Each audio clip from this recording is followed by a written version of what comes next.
देखो, अच्छा हम लोग पिछले में देखे थे क्या कि कोई भी चार्ज पार्टिकल का इलेक्ट्रिक फील्ड में मोशन किस तरह का हो सकता है, पाथ कैसा हो सकता है, स्ट्रेट लिनियर होगा कि पैराबोलिक होगा, वो सब बात कर लिए थे। ठीक है, अब हम लोग देखो यहाँ स्टार्ट करने जा रहे हैं अपना एक नया टॉपिक। हम लोग उस टॉपिक का नाम क्या है, इलेक्ट्रिक डाइपोल। ठीक है, ध्यान देना, इलेक्ट्रिक डाइपोल। पहले समझो कि क्या ये जरूरी, बोले हाँ जरूरी, किसके करेस्पॉन्डिंग, केमिस्ट्री में ना अगर मॉलिक्यूल से करेस्पॉन्डिंग चले तो उसमें बहुत सारे मॉलिक्यूल से करेस्पॉन्डिंग क्या बनता है, डाइपोल बनता है। ठीक है, जैसे एग्जांपल में करेस्पॉन्डिंग अगर हम चले तो सबसे पहला एग्जांपल क्या हो सकता है हम लोग का, NaCl। ठीक है, देखो Na+Cl- कि यहाँ पे E+ लेते हैं हम लोग, कुछ पर्टिकुलर डिस्टेंस पे माइनस ऑफ E होता है। अच्छा ये डिस्टेंस कितना होता है, बहुत ज्यादा कि बहुत कम, तो बोले बहुत कम। क्यों, ये जो डिस्टेंस होता है वो ऑर्डर, या अगर हम बात करें तो किसमें होता है, तो ये एंगस्ट्रॉम होता है। 1.57 एंगस्ट्रॉम, 1.53 एंगस्ट्रॉम, 1.12 एंगस्ट्रॉम ऐसे करके होता है। तो ये जो डिस्टेंस है इनके बीच का वो बहुत कम होता है। ठीक है, अच्छा और भी कुछ एग्जांपल है क्या, बोले हाँ जैसे अगर हम H2O के करेस्पॉन्डिंग चले तो हमारे पास और बहुत सारे एग्जांपल बन सकते हैं। जैसे यहाँ पे 2- और यहाँ पे प्लस और प्लस होता है, तो यहाँ पे भी एक डाइपोल ये फॉर्म करेगा, एक बार ये डाइपोल फॉर्म करेगा। ठीक है, तो इलेक्ट्रिक डाइपोल ना हम लोग केमिस्ट्री में कई सारे मॉलिक्यूल्स के करेस्पॉन्डिंग देखते हैं। ठीक, अच्छा अब तुम ये ध्यान दो कि अगर हम लोग इसको बोले तो क्या है ये, तो देखो इलेक्ट्रिक डाइपोल की अगर हम डेफिनेशन पे आए तो डेफिनेशन देखो क्या बनेगा इलेक्ट्रिक डाइपोल का, इट इज कॉम्बिनेशन ऑफ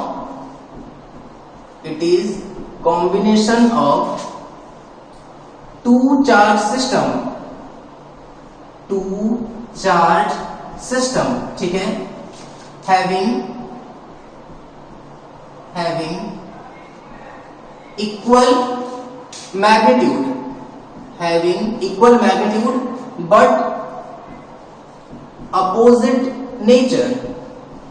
मतलब मैग्नीट्यूड तो सेम होता है लेकिन उनका नेचर आपस में क्या होता है, अपोजिट होता है। ठीक है, फिर से पढ़ो क्या लिखा है, it is combination of two charge system having equal magnitude but opposite nature. ठीक है, अपोजिट नेचर का मतलब क्या हो जाएगा कि अगर एक प्लस है तो दूसरा क्या हो जाएगा माइनस, लेकिन मैग्नीट्यूड सेम है, इक्वल मैग्नीट्यूड। इसका मतलब क्या हुआ कि दोनों का मैग्नीट्यूड, अगर एक का मैग्नीट्यूड क्यू है तो दूसरे का भी मैग्नीट्यूड क्यू ही रहेगा। ठीक है यहाँ तक, ठीक है भाई। अच्छा अब हम लोग अगर बात करें इसके करेस्पॉन्डिंग, देखो क्या होता है, ऐसे सिस्टम बनाते हैं हम लोग। देखो कि कोई एक पॉजिटिव चार्ज ले लेते हैं प्लस क्यू, कोई एक नेगेटिव चार्ज ले लेते हैं हम लोग क्या, माइनस क्यू। ठीक है, प्लस क्यू और माइनस क्यू इन दोनों के बीच का जो सेपरेशन है वो है लेट से कितना, स्मॉल डी। ठीक, तो देखो ये हो गया, ये माइनस क्यू चार्ज, ये प्लस क्यू चार्ज, और इनके बीच का डिस्टेंस कितना है, डी। तो जो डाइपोल मोमेंट है, अगर हम इलेक्ट्रिक डाइपोल है तो उसके करेस्पॉन्डिंग एक डाइपोल मोमेंट डिफाइन करते हैं। ठीक है, डाइपोल मोमेंट कैसे डिफाइन किया जाता है, P vector equals to Q times D vector. अब तुमको ये एरो से समझ जाना चाहिए भाई कि जो P है वो कैसी क्वांटिटी है, पहले तो ये है एक वेक्टर क्वांटिटी। ठीक है, वेक्टर क्वांटिटी। ठीक, अच्छा ये P क्या है, तो P का देखो हम नाम लिखे हैं, P का नाम क्या है, P जो है वो डाइपोल मोमेंट है, किसका, तो बोले ऐसे डाइपोल का जिसका मैग्नीट्यूड देखो तो सेम है, और देखो प्लस क्यू और माइनस क्यू है।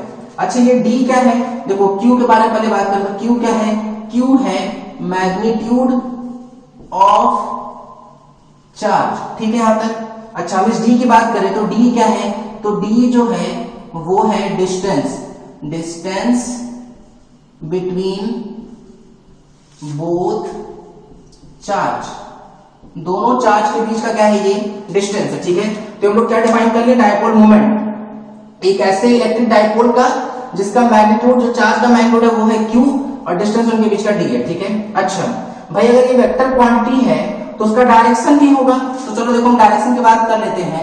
डायरेक्शन देखना, सुना ध्यान से, जो डायरेक्शन होता है ना वो हमेशा -Q2 प्लस Q होता है, मतलब -Q से प्लस Q की तरफ ऐसे।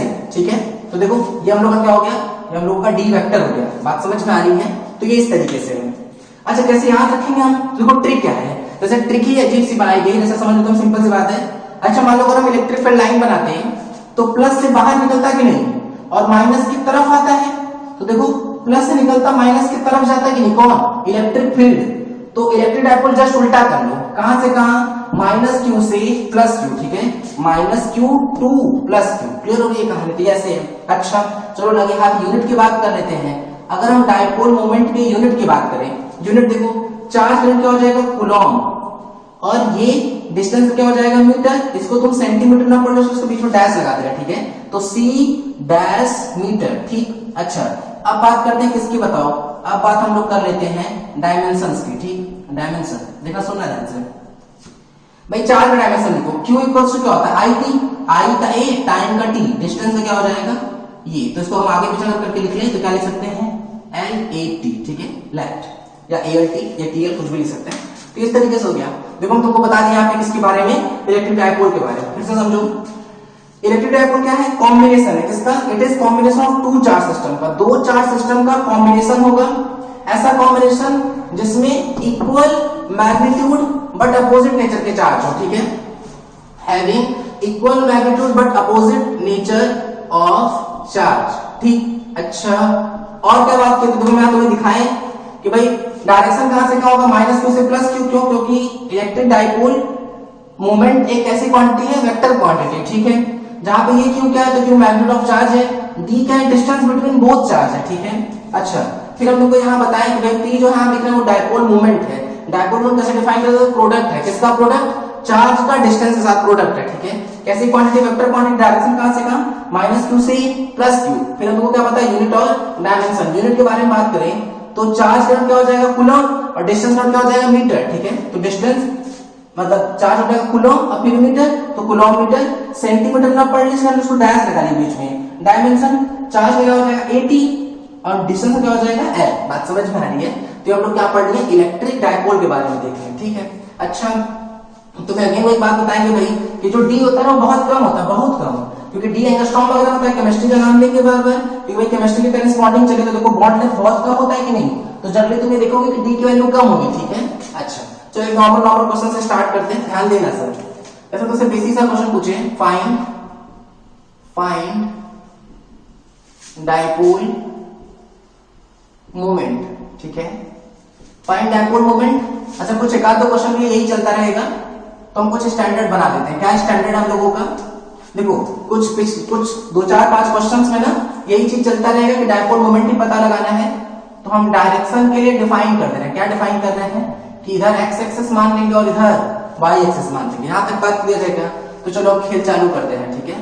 पहला क्वेश्चन हम लोगों के पास क्या कि भाई एक मान लो ये है -2 माइक्रोकूलम, ये है +2 माइक्रोकूलम, ये है इन दोनों का मिड पॉइंट, और ये डिस्टेंस जो गिवन है वो है 5 मिलीमीटर, ठीक है। तो पूछा जा रहा है कि बताओ इसका डायपोल मोमेंट क्या होगा, ठीक है।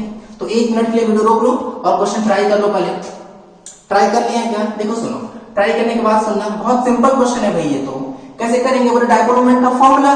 डायपोल मोमेंट का फॉर्मूला होता क्या है, अगर हम डायपोल मोमेंट के बस वैल्यू के करेस्पॉन्डिंग चले तब तो वो Q इंटू डी हो जाएगा। तो चलो Q इंटू डी करते हैं, देखना तो डायपोल मोमेंट P वेक्टर का मैग्नीट्यूड अगर हम लिखें तो Q कितना है, बोले Q हो जाएगा 2 इंटू 10⁻⁶, क्योंकि केवल मैग्नीट्यूड लिखते हैं चार्ज का।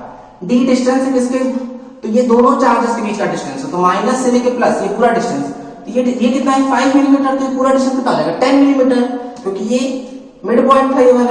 अच्छा तो 10 मिलीमीटर, मिलीमीटर का मतलब 10⁻⁻³ मल्टीप्लाई कर लो तो 2 इंटू 10⁻⁻2 -6, तो 10⁻⁸ क्या कूलम मीटर। यहां तक बात सही है क्या। अच्छा अब हम बोले चलो हमको डायरेक्शन भी चाहिए, डायरेक्शन कहां से कहा, -q से +q, इधर तो इधर क्या है x प्लस x, मतलब क्या हो जाएगा इधर i कैप हो जाएगा। बात समझ में आ रही है, तो देखो ये आंसर हो जाएगा कितना 2 into 10⁻⁸ coulomb metre i cap. Clear होगी कहानी, नोट कर लो इसको। चलो एक और करते हैं, ध्यान देना।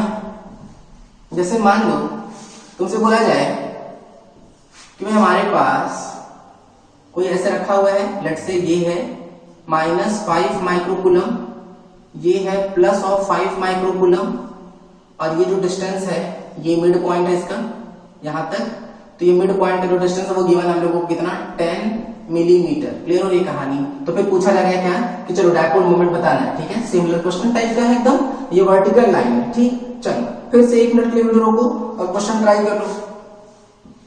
चलो ट्राई कर लिए होंगे और ट्राई करने के बाद सुनना भाई। अगर हम सॉल्यूशन के करेस्पॉन्डिंग चले तो दिमाग लगाते हैं, कहां से कहां होगा, बोले माइनस क्यू से प्लस क्यू की तरफ। जैसे सिंपल क्वेश्चन है भाई, फिर से वही बात कि भाई डायपोल मोमेंट होता क्या है, डायपोल मोमेंट तो q इंटू डी होगा। बोले हाँ सर सही बात है, तो q इंटू डी, q कितना 5, तो देखो मैग्नीट्यूड लिख रहा है पहले भी, तो q की वैल्यू जाएगी 5, माइक्रो का मतलब 10 टू द पावर -6। अब आते हैं हम लोग डिस्टेंस पर। अब डिस्टेंस सोच रहा था एक बार, ये डिस्टेंस पूरा चार्जेस के बीच का डिस्टेंस, तो ये तो 10 था, तो ये भी पूरा क्योंकि 10 ये तो मिड पॉइंट था ना, ये पूरा कितना हो जाएगा 20 मिलीमीटर। मिलीमीटर का मतलब 10 टू द पावर -3, सही है क्या आंसर। तो ये देखना 20 इंटू 5 100 को अगर लिख लेंगे 10 टू द पावर 2 और इंटू 10 टू द पावर -9 आ रहा है कि नहीं, ये मल्टीप्लाई करने के बाद कितना आ जाएगा 10 टू द पावर -7 कूलॉम-मीटर। अब हम लोग इसका डायरेक्शन के करेस्पॉन्डिंग चलते हैं। देखो डायरेक्शन कहां से कहां होता है, -q टू +q, ठीक है। तो अगर हम लोग डायरेक्शन के करेस्पॉन्डिंग चले तो क्या लिखेंगे, पहले वैल्यू लिख लेते हैं 10 टू द पावर -7 कूलॉम-मीटर, ठीक। माइनस से प्लस की तरफ, ऊपर की तरफ जा रहे हैं, ऊपर क्या हो जाएगा यहाँ पे जे कैप हो जाएगा, तो ये इस तरीके से आ जाएगा आंसर। क्लियर हो रही है बात, तो इस तरीके से क्लियर। चलो अब देखो, तो ये थोड़े हम फंडामेंटल क्वेश्चन कर लिए हम लोग, अब थोड़े दिमाग वाले क्वेश्चन करते हैं। देखना जैसे कई बार क्या होगा ना कि तुमको पता ही नहीं चल रहा होगा कि डायपोल बन रहा है कि नहीं बन रहा, तो उसमें तुमको जुगाड़ लगाना पड़ेगा इस तरह से कि तुम उसमें से डायपोल्स को फॉर्म कर पाओ और ये देख पाओ कि कितना चार्ज किसके साथ भेज रहा है, ठीक है। जैसे देखो हम एक फंडामेंटल क्वेश्चन से स्टार्ट करें।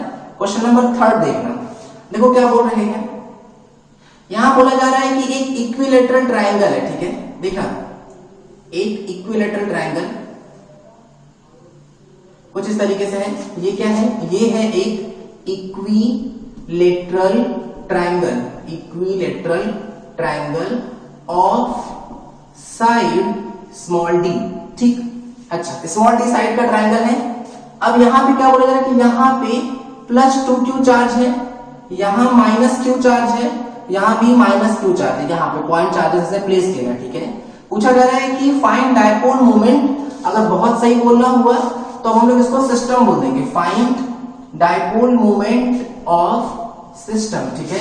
और अगेन हम लोग एक्स वाई एक्सिस ड्रॉ कर लेते हैं, तो ये हम लोग का क्या हो जाएगा एक्स एक्सिस और ये हो जाएगा वाई एक्सिस। बात समझ में आ रही है, तो इस तरीके से। चलो अब तुमको दिमाग लगाना है, ठीक है, ध्यान सोचना भाई। ऐसा करो 5 मिनट के लिए वीडियो रोक लो और क्वेश्चन ट्राई कर लो, फिर ट्राई करने के बाद सुनना। देखो सुनो, ट्राई कर लिया है क्या, अब दिमाग लगाते हैं हम लोग एक बार। भाई -q और ये +2q है हम लोगों के पास। अब कोशिश ये करेंगे कि पहली बार डायपोल के करेस्पॉन्डिंग क्या था, डायपोल तो कोई भी चीज तब बना था जब हम लोगों के पास अगर -q चार्ज है तो दूसरी साइड में क्या मिल जाए +q चार्ज मिले।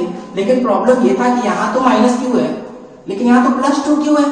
सिमिलर यहाँ -q है और यहाँ +2q है। अच्छा इसका बना सकते हैं क्या डायपोल, बोले नहीं, क्यों, क्योंकि एक नेगेटिव और एक और क्या चाहिए था हम लोग को पॉजिटिव, तो फंस गया मैटर। अब क्या किया जाए, क्या किया जाए, क्या किया जाए, तो सोचो क्या किया जाएगा बताओ, क्योंकि हमको तो पता नहीं तुम क्या सोच रहे हो। मे भी यहाँ से तुम अब चेक करो, अगर तुम्हारा सही तो बहुत बढ़िया, नहीं सही तो तुम इसको सीखने की कोशिश करो कि कैसे कर रहे हैं, ठीक है। भाई क्या लिखेंगे यहाँ पे +q और यहाँ पे क्या लिखेंगे +q, मतलब उस +2q को 2 पार्ट में ब्रेक किए। ऐसे क्या होगा, इससे फायदा ये हो गया कि देखो एक बार ये इसके साथ आ जाएगा -q +q, ये तो +q इसके साथ चला गया, और फिर एक बार ये जो +q है वो इसके साथ आ जाएगा -q और +q। यहां तक बात समझ में आ रही है क्या, बोले हाँ सर सही है। अच्छा हम बोले कि चलो बताओ डायपोल मोमेंट की वैल्यू कितनी होगी। भाई q इसके लिए भी सेम है, q इसके लिए भी सेम है, इसके लिए भी डिस्टेंस d है और इसके लिए भी डिस्टेंस d है। तो अगर हम इसके वजह से डायपोल मोमेंट देख लें, देखना सुनना, बताओ डायपोल मोमेंट ऐसे होता है -q से +q, तो ये इधर की तरफ कहीं आएगा कि नहीं, इसको हम लोग मान लेते हैं p1 वेक्टर, ठीक है। इसकी वजह से -q टू +q, ये क्या आ जाएगा p2 वेक्टर। अच्छा p1 वेक्टर और p2 वेक्टर इन दोनों का जो मैग्नीट्यूड होगा वो तो सेम होगा, क्योंकि चार्ज का मैग्नीट्यूड भी सेम है और डिस्टेंस भी सेम है, और वो होगा कितना q इंटू डी होगा। बोले हाँ सर सही है। अब हम लोग आते हैं मेन केस, भाई कैसा है ट्रायंगल इक्विलेटरल, तो ये एंगल 60 डिग्री, ये एंगल 60 डिग्री, ये एंगल 60 डिग्री, तो ये एंगल भी 60 डिग्री में होगा कि नहीं, बात समझ में आ रही है। तो देखो सुनो, हम बना रहे हैं इसको एक बार, कुछ ऐसे दिखाई देगा, देखना ये हम लोग का कौन सा वेक्टर हो गया, ये हम लोगों का हो गया p1 वेक्टर, ठीक है। और अगर हम इस पे ध्यान दें तो ये क्या हो जाएगा हम लोग का p2 वेक्टर। अब इस वैल्यू को सोचो, देखो ये वैल्यू कितना 30 डिग्री, ये भी 30 डिग्री क्योंकि टोटल 60 डिग्री था ना, और इन दोनों का मैग्नीट्यूड सेम है। लेट्स से उसको हम लोग क्या बोल दे रहे हैं, इसको हम लोग लेट्स से P बोल रहे हैं, ठीक है। तो इसको भी हम लोग क्या लिख सकते हैं P, और इस वाले को भी क्या लिख सकते हैं P, ठीक है। तो दोनों का मैग्नीट्यूड तो खैर सेम है। अच्छा, अगर हम लोग P नेट निकालें, P नेट, तो जब मैग्नीट्यूड सेम होता है, याद करो, अगर किसी भी दो के बीच का, जैसे मान लो ये A है, ऊपर भी A है, बीच का एंगल थीटा है, तो रिजल्टेंट का क्या फॉर्मूला होता था, रिजल्टेंट का फॉर्मूला होता था 2A cos θ/2 होता था कि नहीं। अब ऐसे दिमाग हम लोग यहां लगाएंगे, क्या लिखेंगे 2P cos θ/2, θ/2 मतलब क्या हो जाएगा 60/2, तो यहां से कितना आ जाएगा 2P cos 30, और cos 30 की वैल्यू √3/2, 2 से 2 कैंसिल, ये वैल्यू कितना आ जाएगी P√3। बात समझ में आ रही है। अच्छा, P की वैल्यू है कितनी, Q इंटू D, तो हम लोग यहां रख देते हैं, तो कितना आ जाएगा √3 times Q into D। Clear है कहानी। अच्छा, अब बात याद है, तो मैग्नीट्यूड निकाले हैं, डायरेक्शन, तो डायरेक्शन जो होगा तुम देखो ना, इनका जो रिलेटेड है एकदम बीच से जाएगा, जैसे देखो इन दोनों का रिलेटेड ऐसे बीच से जाता है, तो एकदम बीचों बीच जाएगा, किधर की तरफ बोले ऐसे कुछ ऐसे जा रहा होगा, ये हम लोग का क्या हो जाएगा P नेट, किधर की तरफ, ऊपर की तरफ, ऊपर की तरफ प्लस y मतलब प्लस J। तो अगर हम P नेट को वेक्टर फॉर्म में लिखें तो वो कितना आ जाएगा, वो आ जाएगा √3 times QD times J cap. यहां तक बात क्लियर है क्या। तो हम लोग का क्या मिल गया, नेट डायपोल मोमेंट। ठीक, चल अब देखो फिर आगे बढ़ रहा है भाई, देखना सुनना। अब एक सिस्टम हम लोग बना लिए, अब ऐसे ही मल्टीपल सिस्टम को बना के क्वेश्चन को बनाया जा सकता है। देखो कोई क्वेश्चन उसको और करते हैं हम लोग। मान लो कि कोई क्वेश्चन लिखा हुआ है फाइंड, गलती से मिट गया ये, फिर दोबारा लिखना पड़ रहा है, लग रहा है find dipole moment of system. ठीक, अच्छा अगेन वही कहानी है भाई, क्या कि इधर की तरफ हम लोग क्या मान लेते हैं x, और इधर की तरफ क्या मान लेते हैं y। क्लियर हो गई कहानी। चलो शुरू करते हैं एक बार। डायपोल मोमेंट ऑफ सिस्टम पूछा जा रहा है। अच्छा, चलो सिस्टम बनाते हैं। कितने क्वेश्चन हो गए, 3 हो गए। 4th क्वेश्चन देखते हैं एक बार, सुनना क्या बोल रहे हैं कि अभी भी ना कुछ ऐसा ही कॉम्बिनेशन है, इक्विलेटरल ट्रायंगल टाइप ही, लेकिन अब वो कुछ इस तरीके से। ठीक है, देखो देखना, इसे करेस्पॉन्डिंग चलते हैं भाई। अच्छा क्या किया जाए, देखो यहाँ पे Q, यहाँ पे Q/2, यहाँ पे Q/2, और यहाँ जो चार्ज रखा है वो क्या है -2Q। ठीक है, देखो अगर हम लोग बात करें तो दोनों के दोनों, जो ये अपर वाला है ना वो भी एक ट्राइंगल है और वो भी इक्विलेटरल ट्राइंगल, और जो नीचे वाला है वो भी इक्विलेटरल ट्राइंगल है। ठीक है, तो ये दोनों के दोनों जो है वो इक्विलेटरल ट्राइंगल है, equilateral triangle of side small d। तो ये दोनों ट्राइंगल हम लोग बोल रहे हैं, और कैसा साइड इसका स्मॉल d साइड। ठीक है, ये कैसा चार्ज है Q/2, Q/2 और -2Q। ठीक है, अच्छा ऐसा करो, पहले वीडियो रोक लो 5 मिनट के लिए, और फिर ये क्वेश्चन ट्राई कर लो अच्छे से, फिर ट्राई करने के बाद सुनना सब। ठीक है, तो पहले वीडियो रोक के 5 मिनट में ट्राई कर लो। चलो ट्राई कर लिया क्या, देखो सुनो, जैसे अभी पिछले क्वेश्चन किया ना, कुछ वैसे ही इसको भी जुगाड़ लगा के हम लोग को ब्रेक करना पड़ेगा। तो कोशिश करते हैं एक बार भाई, क्या किए, ये Q है ना, तो हम लोग को इसके करेस्पॉन्डिंग क्या चाहिए, तो हम लोग को इसके करेस्पॉन्डिंग एक -Q चाहिए। बोले ठीक है, अब देखो ये एक डायपोल बन जाएगा, बोले हाँ सर बन जाएगा। यहाँ पे अभी हमारे पास टोटल कितना था, हमारे पास टोटल था -2Q। ठीक है, उसको इस तरीके से ब्रेक कर रहे हैं ताकि ये फॉर्म्स के थ्रू ब्रेक हो जाए और हम इसको एक डायपोल के फॉर्म में बना सकें। क्या बचा हम लोग के पास, -Q बचा कि नहीं, उस -Q को एक बार क्या बना दो -Q/2, तो देखो ये इसके साथ चला जाएगा, सही बात है। फिर एक और बच रहा है, उसको क्या कर लेंगे -Q/2, तो वो इस वाले के साथ चला जाएगा। ठीक है, तो यहाँ टोटल कितने डायपोल बन रहे हैं, 3 डायपोल बन रहे हैं। फिर से ध्यान दो, क्या था हम लोगों के पास -2Q था, तो हम इसको ना टोटल 3 पार्ट में ब्रेक किए, -Q/2 और -Q/2, 3 पार्ट्स में अलग अलग ब्रेक करने बोले सर। ठीक है, जब इन 3 पार्ट्स में इसको ब्रेक किए हैं, तो अब हम सबके साथ अलग अलग डायपोल बनाते गए हैं, जो जिसके साथ मैच कर पाया वो डायपोल बनाया। जैसे इस +Q के साथ -Q चाहिए था तो वो उसके साथ चला गया, इस Q/2 के साथ -Q/2 था उसके साथ चला गया, इस Q/2 के साथ -Q/2 चाहिए था तो ये जो एक और पोर्शन है वो उसके साथ चला गया। यहां तक बात क्लियर है क्या, बस अब हम लोग सबके करेस्पॉन्डिंग डायपोल मोमेंट लिखेंगे और उन सभी को सॉल्व कर लेंगे। ठीक है, देखना सुनना। भाई बारी बारी चलते हैं। एक बार अगर हम P1 लिख रहे हैं, P1 देखो माइनस क्यू से प्लस क्यू, इसको हम लोग बोल रहे हैं क्या, ये हम लोग का है P1 वेक्टर। P1 वेक्टर का अगर हम मैग्नीट्यूड लिखे तो चार्ज कितना Q, डिस्टेंस कितना D, क्योंकि इक्विलेटरल ट्रायंगल था, सही बात है, ठीक है। अच्छा ऐसे ही अगर हम लोग P2 लिखे, P2 vector minus Q by two से प्लस क्यू बाई टू की तरफ, ऐसे ये हो जाएगा हम लोग का क्या P2 वेक्टर। तो देखो magnitude of charge Q by two, distance कितना D, सही है क्या ये। अच्छा अब इसे करेस्पॉन्डिंग चलो तो अगर लोग यहाँ ध्यान देते हैं कहां से कहां जाएगा, बोले माइनस क्यू बाई टू से प्लस क्यू बाई टू, तो ये क्या हो जाएगा P3 वेक्टर। तो अगर तुम ध्यान दे रहे हो तो P3 वेक्टर का जो मैग्नीट्यूड आएगा वो भी यही आ जाएगा। ये बात समझ में आ रही है क्या। तो देखो ये हम लोग का क्या होगा, P2 वेक्टर का मैग्नीट्यूड, P1 वेक्टर का मैग्नीट्यूड और P3 वेक्टर का मैग्नीट्यूड। यहां तक बात क्लियर है क्या। तो ये कुछ इस तरीके से है, ठीक। चलो ये हो गया भाई। अब हम लोग सारे वेक्टर के थ्रू क्या निकालते हैं, रिजल्टेंट, ठीक है। तो हम लोग का ये इलेक्ट्रोस्टैटिक्स का पोर्शन हो गया। अब हम लोग आ रहे हैं इस पर वेक्टर के पोर्शन पे, ठीक है, ध्यान देना। तो अगर हम इस वाले पोर्शन पे आए तो देखो ये क्या हम लोग का P2 वेक्टर कितना Q by two into D, Q D by two भी लिख सकते हैं इसको, और ये भी कितना Q D बाई टू। अच्छा ये ध्यान देना, तो ये वाला एंगल कितना था 60 डिग्री, नीचे वाला एंगल 60 डिग्री, तो जो ये टोटल एंगल है वो कितना आ जाएगा बताओ, 120 डिग्री आएगा कि नहीं। यहां तक बात क्लियर है क्या। अच्छा अब हम लोग क्या निकालेंगे, दोनों का रिजल्टेंट। अब तुमको फिर से वही बात हम रिपीट कर रहे हैं कि अगर कोई दो वेक्टर जिनका मैग्नीट्यूड सेम है उनके बीच का एंगल थीटा है, तो जो रिजल्टेंट आता है वो कितना आता है 2a cos थीटा बाई 2। तो वेक्टर वाली प्रॉपर्टी है हम लोगों की। अब तुम ध्यान दो यहाँ एंगल कितना हो गया 120 डिग्री, इसका मैग्नीट्यूड सेम है, तो पहले हम लोग इन दोनों का रिजल्टेंट निकालते हैं, ठीक है। तो अभी हम लोग रिजल्टेंट किसका निकाल रहे हैं, P2 और P3 का। तो रिजल्टेंट ऑफ P2 P3, ठीक है, केवल मैग्नीट्यूड पे हम लोग फोकस कर रहे हैं अभी। तो चलो देखो ध्यान से क्या लिखेंगे इसको 2। अब देखो क्या लिखेंगे, a की जगह क्या आ जाएगा मैग्नीट्यूड, और मैग्नीट्यूड है कितना QD बाई 2 है।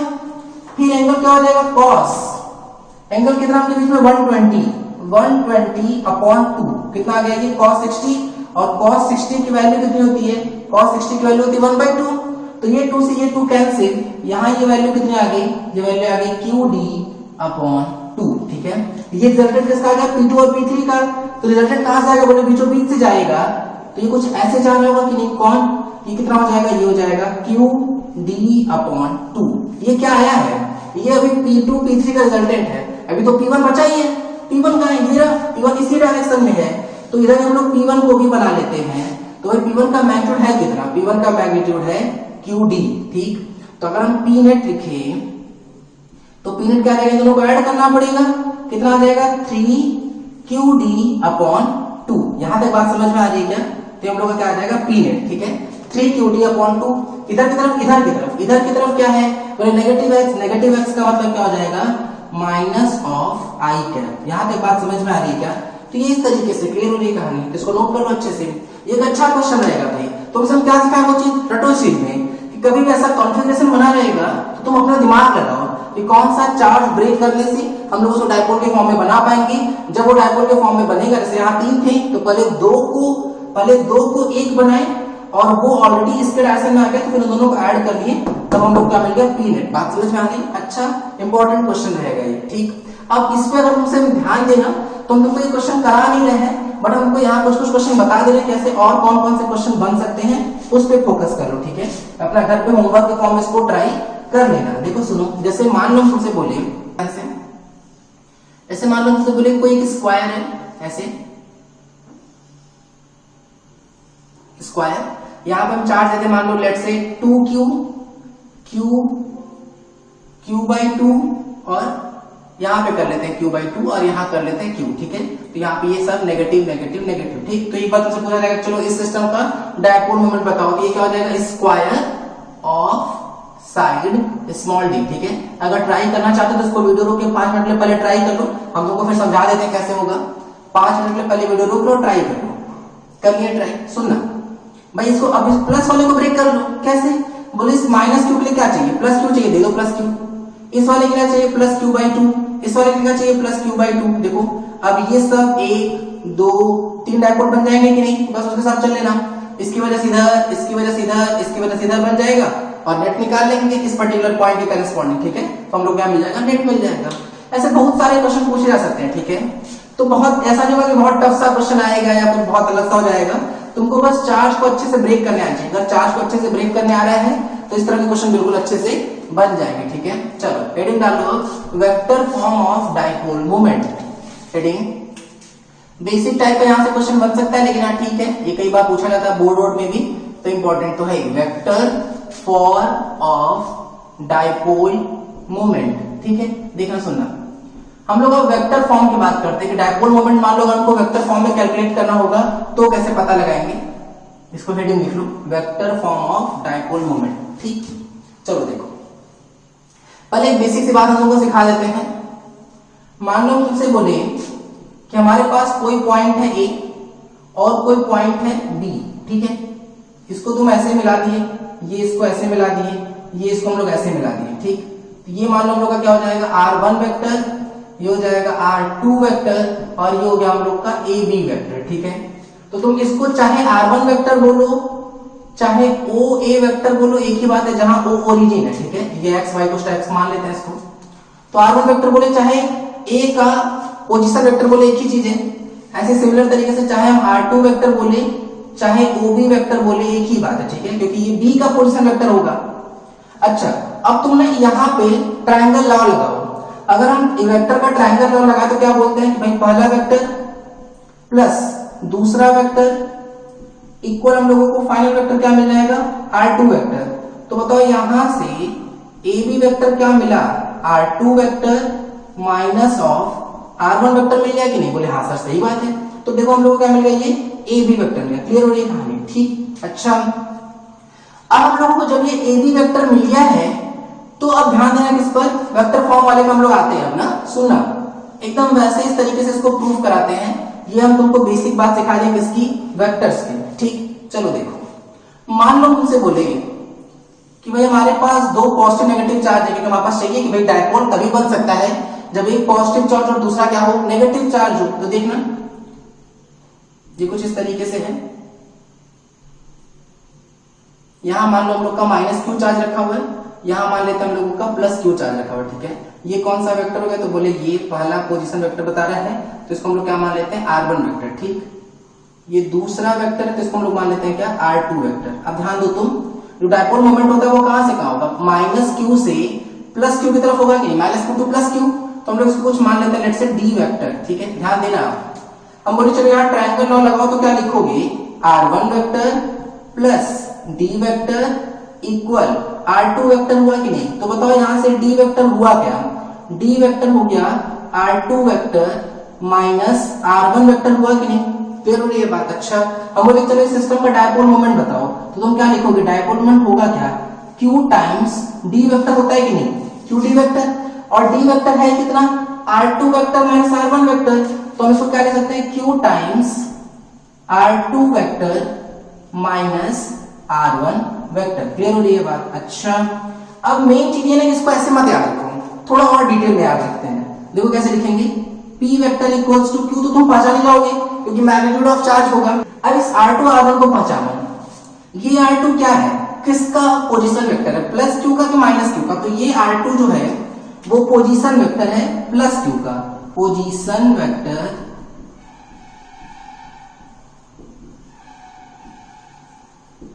Of +q minus position vector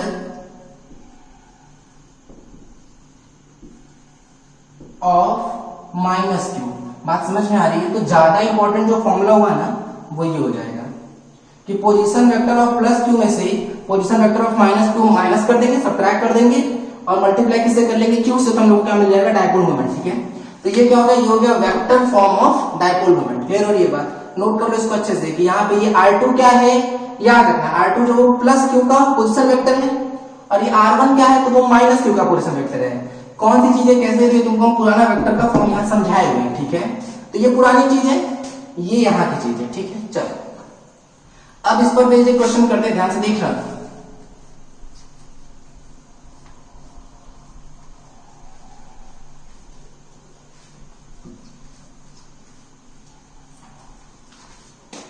चलो दिमाग लगाते हैं कि क्वेश्चन देना, सुनना सब ध्यान से। If plus microcoulomb is placed at 1, -1, -3 and -2 microcoulomb is placed at 2, 4, 1, ये सब मीटर में है, ठीक है, metre. then find dipole moment of this system, ठीक है, कि सिस्टम जिसमें दो चार्ज रखे हुए हैं, इस सिस्टम का हम लोग को डायपोल मोमेंट बताना है वेक्टर फॉर्म में, ठीक है, क्योंकि डायपोल मोमेंट एक वेक्टर क्वांटिटी है, ठीक है। अगर कुछ नहीं बोला गया तो हम लोग को वेक्टर फॉर्म में निकालना हुआ, नहीं तो उसको क्या बोल देते हैं, मैग्नीट्यूड बोल दिया जाता है, ठीक है। चलो कोशिश करते हैं भाई, ऐसा करो 2 मिनट पहले वीडियो रोक लो, खुद से ट्राई कर लो पहले, फिर अब ट्राई करने के बाद सुनना। देखो हम क्या सीखा है, +2 माइक्रोकूलम चार्ज है ना, ध्यान सुनो, कहीं पे भी देख लो, अगर मान लो बोले कि भाई हमारे पास +2 माइक्रोकूलम चार्ज है, एक हमारे पास -2 माइक्रोकूलम चार्ज है, -2 माइक्रोकूलम, यहाँ या तो यहाँ माइनस कर लो, यहाँ प्लस कर लो, ठीक है, किसी के भी करेस्पॉन्डिंग चल सकते हैं। अच्छा, तो देखो हम क्या बोले थे कि जो नेगेटिव चार्ज होता है उसके पोजीशन वेक्टर को R1 मानना है, जो पॉजिटिव चार्ज होता है उसके पोजीशन वेक्टर को R2 मानना है, और जो D वेक्टर जब हम लिखेंगे तो D वेक्टर को हम लोग R2 वेक्टर में से R1 वेक्टर को माइनस कर लेंगे। बात समझ में आ रही है? बोले सर सही बात है, चलो ठीक है, तो R1 लिखते हैं। R1 किसका पोजीशन वेक्टर है, नेगेटिव चार्ज का, तो नेगेटिव चार्ज का पोजीशन वेक्टर देखो, नेगेटिव चार्ज ये रहा नेगेटिव चार्ज, इसका पोजीशन वेक्टर ये रहा, तो IJ के साथ लिखो, क्या लिखोगे, 2i cap plus 4j cap plus k cap, ये तो आएगा 2i plus 4j plus k। अच्छा, अब अगर हम ध्यान दें किस पर, R2 वेक्टर पर, तो देखना R2 वेक्टर में अगर हम करेस्पॉन्डिंग चले तो देखो ये रहा R2 किसके करेस्पॉन्डिंग, पॉजिटिव चार्ज के करेस्पॉन्डिंग, ये रहा पॉजिटिव चार्ज, क्या आ जाएगा बताओ, i cap minus j cap plus 3k cap, ये तो आएगा। चलो अब अगर हम बोले चलो बताओ डायपोल मोमेंट होगा क्या, तो तुम बोलोगे डायपोल मोमेंट सर होता है q into d, तो भाई q कितना है 2, तो 2 क्या माइक्रो, तो इसका मतलब 10 to the power -6, क्योंकि माइक्रो कूलम को हम लोग कूलम में बदल लेंगे। बोले सर ठीक है। अब d पे आओ, d हम क्या सिखाए कि R2 वेक्टर में से R1 वेक्टर को माइनस करना पड़ेगा, ठीक है, बोले सर सही है, चलिए तो ध्यान देना एक बार, तो R2 वेक्टर में से R1 वेक्टर माइनस अभी लिखते जाओ, R2 माइनस R1, तो कितना आएगा, minus of i cap, R2 minus R1 minus of 5j cap, R2 minus R1 plus of 2k cap. बात समझ में आ रही है? तो ये हम लोग का क्या हो जाएगा, ये हम लोग का आंसर बन जाएगा किसका, डायपोल मोमेंट का। क्लियर हो रही कहानी, बस इस तरीके से नोट कर लो इसको अच्छे से। देखो ऐसे ही क्वेश्चन आएंगे, अगर तुमसे वेक्टर फॉर्म में पूछा जाएगा तो एकदम स्ट्रेट फॉरवर्ड होगा, बस एकदम अच्छे से रटे रहो कि पॉजिटिव चार्ज के पोजीशन वेक्टर में से नेगेटिव चार्ज के पोजीशन वेक्टर को माइनस कर देते हैं, बस बात समझ में आ रही है। चलो अब थोड़े स्टैंडर्ड क्वेश्चन करते हैं, कई बार पूछा चुका, तुमको कई सारे स्टैंडर्ड बुक में मिल जाएगा, शायद HCV का है या ये इरोरो का क्वेश्चन है, तो देखो ध्यान से कैसे करेंगे, देखना सुनना। अगर हम बोले तुमसे कि हमारे पास एक नेगेटिव चार्ज है, क्वेश्चन हम समझा दे रहे हैं, नेगेटिव चार्ज है -q, वो ओरिजिन पर रखा गया है, और पॉजिटिव चार्ज जो है वो एक सर्कल के आर्क पर फैला हुआ है, जो एक केवल कोऑर्डिनेट में बनाओ, कोऑर्डिनेट में है, मतलब उसका 1/4 है केवल सर्कल का, ठीक है, इस पे पॉजिटिव चार्ज फैला दिया गया है, ठीक है, पॉजिटिव चार्ज फैला हुआ है। अच्छा, कितना चार्ज है टोटल, तो अगर हम बात करें टोटल चार्ज की, तो जो टोटल चार्ज है वो कितना है, वो है +q, ठीक है। अच्छा, और यहाँ ओरिजिन पर -q रखा हुआ है, तुमसे पूछा क्या जा रहा है, पूछा जा रहा है फाइंड डायपोल मोमेंट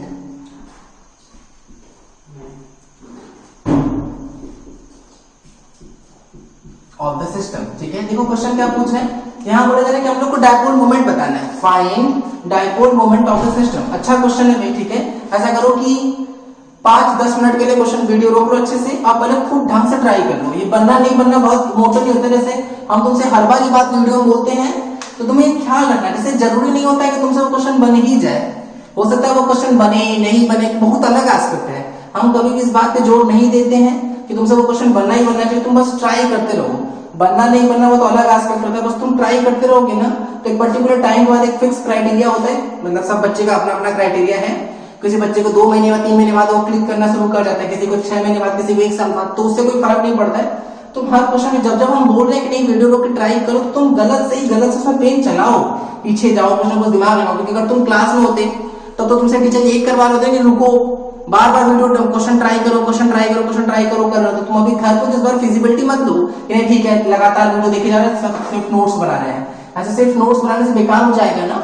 तो जब हम बोलते हैं कि नहीं वीडियो रोक के 10 मिनट ट्राई करो, तो बिल्कुल तुम वहां रोको वीडियो को और 10 मिनट के क्वेश्चन को जरूर से जरूर ट्राई करो, ठीक है। चलो ट्राई करनी है क्या, देखना सुनना, ट्राई करने के बाद दिमाग लगाओ। जैसे अगर तुमसे बोले कि देखो ये एक लाइन टाइप कोई चीज है, इस लाइन पर ये एक रिंग है, रिंग का कोई एक सेगमेंट है, इस सेगमेंट पर चार्ज फैला हुआ है, और तुम्हें याद हो तो तुम्हें सिखा चुके हैं कि जब भी किसी लाइन पर कोई चार्ज फैला हुआ होता है तो वहां हम लोग क्या डिफाइन करते हैं, वहां हम लोग डिफाइन करते हैं लैम्डा, लीनियर चार्ज डेंसिटी, जहां का फॉर्मूला क्या होता है total charge upon total length. Total length है कितना, total length pi r by 2 होगा कि नहीं, अरे पाई आर तो पूरा ना होता, आधा मतलब ये आधा पूरा होता, तो इस आधे का भी आधा है कि नहीं है, तो पाई आर बाई 2 हो जाएगा, 2 ऊपर तो कितना आएगा 2q अपॉन पाई आर। यहां तक बात क्लियर है क्या, बोले अच्छा ठीक है सर। अब दिमाग देखो क्या लगा रहे हैं, दिमाग हम लोग ये लगा रहे हैं कि यहां से थीटा पे जाओ और थीटा पे जाने के बाद एक छोटा सा स्ट्रिप कट करेंगे, तो बोले तो सर बड़ा स्ट्रिप दिख रहा है, बोले बिल्कुल बड़ा स्ट्रिप दिख रहा है, लेकिन रहेगा बहुत छोटा सेगमेंट कट करते हैं, इसलिए छोटा सेगमेंट कट करते हैं, इसलिए छोटा सेगमेंट कट कर रहे हैं, क्योंकि जितना ज्यादा छोटा वो उतना ज्यादा एक्यूरेसी की तरफ रहेगा, उतना ज्यादा एक्यूरेट रहेगी वो चीजें, ठीक है, तभी तो हम लोग उसको पॉइंट चार्ज मान पाएंगे। तो डी थीटा बहुत छोटा होगा, डी थीटा जो होगा ना वो वेरी स्मॉल होगा, तो फिर बड़ा क्यों बना रहे हैं, ताकि हम लोग को ये आराम से दिख सके, कैलकुलेशन हम लोग को समझ में आ सके, इसलिए ठीक है, कंफ्यूज नहीं होना।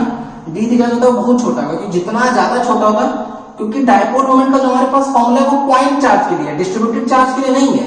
अच्छा तो चलो डी थीटा में कुछ ना कुछ लेंथ मिला कि नहीं, चलो ध्यान देते हैं एक बार, इसको थोड़ा जूम इन करके देखते हैं। ये रेडियस कितना है आर, ये एंगल कितना है, ये वाला जो एंगल है वो कितना है, वो है डी थीटा, तो ये जो आर का आएगा वो कितना आएगा, आर डी थीटा हुआ कि नहीं, ठीक है, तो लेंथ हो गया आर डी थीटा। अच्छा अगर तुम्हें लैम्डा का फॉर्मूला याद हो तो छोटा सा चार्ज अगर ऊपर लिखते हैं तो नीचे छोटा सा लेंथ भी आएगा कि नहीं, तो D Q upon D L, तो अगर हम इस डी क्यू पर ध्यान दें तो वो कितना आ जाएगा 2q upon pi r into d l, और यहाँ हम लोग को छोटा सा लेंथ निकाल दिए हैं, क्योंकि जो डी एल हुआ वो आर डी थीटा होगा कि नहीं, बोले हाँ सर सही बात है, तो चलो हम लोग यहाँ रख देते हैं क्या, आर डी थीटा, तो आर से आर कैंसिल, क्या आएगा यहाँ पे, यहाँ आ जाएगा 2q upon pi into D theta, ये हम लोगों को क्या मिल गया, ये हम लोगों को छोटा सा चार्ज मिल गया।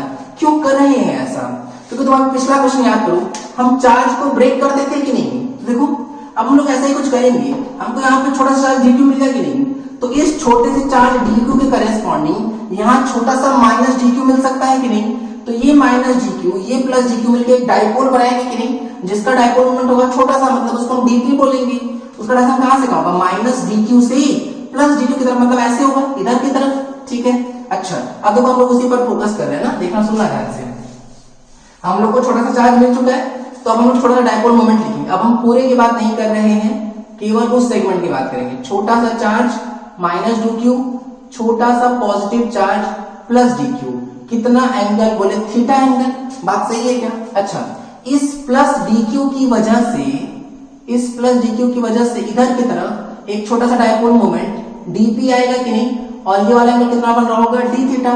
चलो एक बार डीपी पे फोकस करते हैं, छोटा सा डाइपोल मोमेंट, तो वो कितना आएगा डी क्यू इंटू डिस्टेंस उनके बीच का, तो इन दोनों के बीच का डिस्टेंस तो रेडियस से इक्वल रहेगा ना, देखो चाहे कहीं पे भी चल जाओ, ये है तो रिंग का आर्क ही ना, रिंग का ये आर्क ही है ना, तो जो डिस्टेंस होगा वो तो रेडियस के इक्वल रहेगा।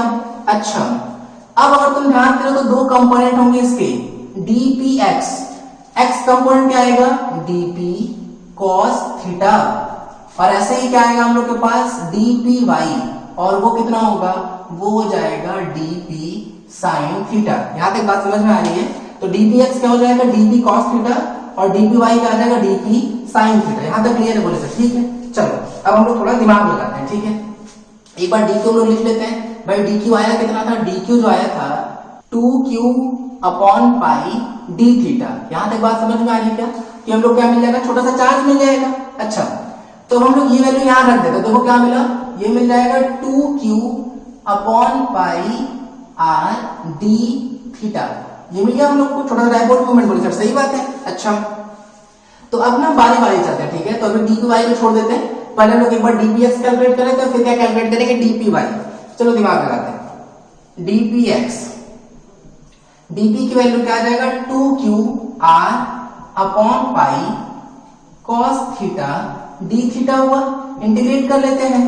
अब हमको पूरा चार्ज कवर करना है, तो dq dq dq dq ऐसे यहां से लेके यहां तक जाएगा कि नहीं, तो थीटा को 0 से लेके 90 तक लेके जाना पड़ेगा कि नहीं, तो 0 to 90, 90 मतलब π/2, तो ये 0 से px तक जाएंगे, तो क्या हो जाएगा इसका upper limit minus lower limit, सही है क्या, तो यहाँ पे क्या आ जाएगा 2qr upon pi cos theta का इंटीग्रेशन साइन थीटा, अगर हम लिख लेंगे तो साइन π/2, साइन π/2 1, साइन 0 0, तो यहां से वैल्यू कितनी आ रही है,